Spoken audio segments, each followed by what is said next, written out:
Let's start with that massive power cut that has hit large parts of Spain and Portugal.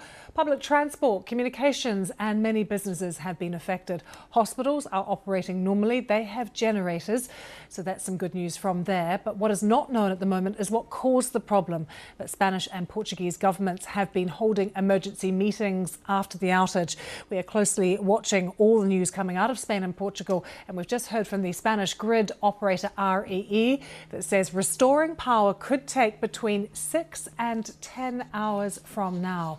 Well, our correspondent Joe Inwood has been looking at what has been happening. So many different reports coming in of chaos, particularly when it comes to transport, Joe. Yeah, public transport is going to be one of the areas hit hardest, and it seems that metro, subway, underground systems across the peninsula, Spain and Portugal, are out of action. Traffic lights as well. We've got images coming in from Madrid and elsewhere of all the traffic lights down, and obviously the ensuing chaos you get when that happens. We're so used to these things just working automatically, and when they go down, well, you can imagine what happens. So what do we know then, Joe, of what actually the problem is and what's gone wrong? At this point, nothing. At this point, I've not seen any reports that say what caused this massive power outage. We do know the scale of it. It seems really a large amount of the Iberian Peninsula, as I say, of Spain and Portugal have been taken down. And parts of France as well. Parts of France as well, yeah. So Red Electrica is the state-owned network company. So they're not the electricity generators. They're the ones that get it from the power stations to your home, to your business.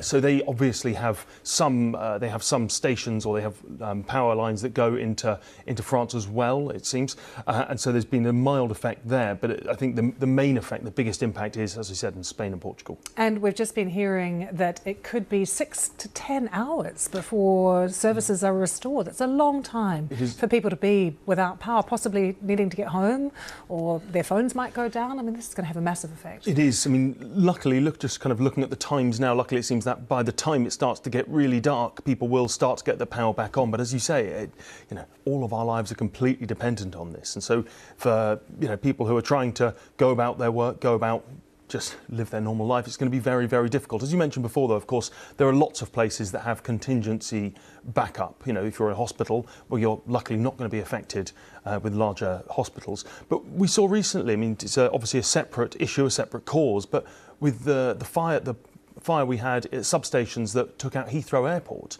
and the amount of time it took that to get back on and the disruption caused, and that's just one airport. So in terms of the disruption we're going to be seeing from an entire country losing power, well, that's going to be incredibly significant. Joe, thank you so much. We're monitoring all of the wires and the information that's coming into us from the Iberian Peninsula.